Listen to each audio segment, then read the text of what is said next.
How's it going, everybody? I'm Brandon with Electrical Specialist, and on today's episode of Ask Your Local Electrician, we're going to be continuing the segment called Things Your Electrician Wishes You Knew.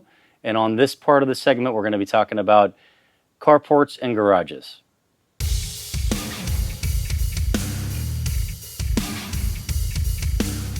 So before you build, obviously it's summertime. As the last time we talked about, everyone's getting into full swing. We're building all these projects. What we want to do is make sure that we save you some time and money, and we know that we're not going to be working backwards, meaning building something that you eventually have to tear back down because of code standards or something of the like. So let's quickly go through what we did last time. What codes you need to know about. You need to know your National Electric Code, or ask someone who does. You need to know your city code, which your city inspector will help you and inform you about what the national code is, because really he's the guy you want to talk to on that, or she. Then you're going to want to talk to an HOA if you have one, and your local power provider. So what exactly are we talking about? If you're going to build a garage or a carport, the main issue that comes into play is your overhead service. So the power that comes from your utility to your house.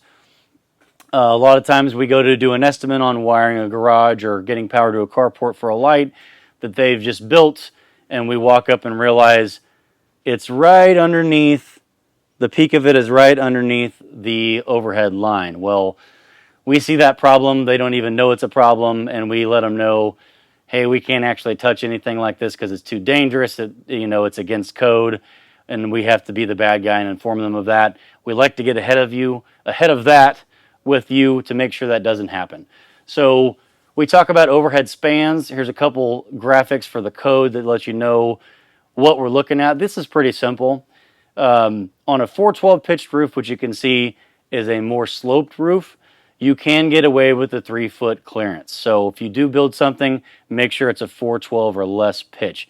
If you end up being a flat roof like a carport, or a very unsloped, almost flat roof, they consider it flat, you need to be 8 to 10 feet, depending on your local code, 8 to 10 feet above that. So you would think, well, why is that an issue? We can just get the clearance. Well, most of our overhead drops around here aren't much higher than 10 feet already. So you might say, Brandon, well, let's just raise it. And sometimes that does work, depending on the structure you want to build. But as we talked about in the last episode, around here, we can only raise it to 18 feet.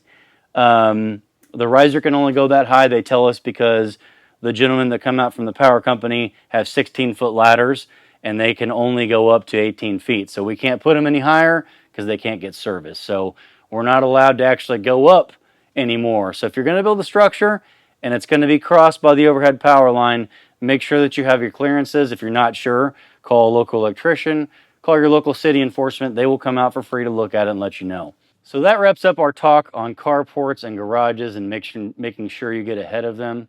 If you're going to build one, just make sure you reach out and talk to the right people.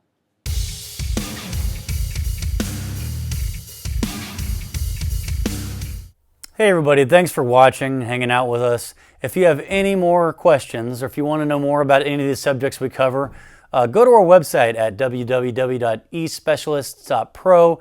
There's tons of stuff on there to get you through it.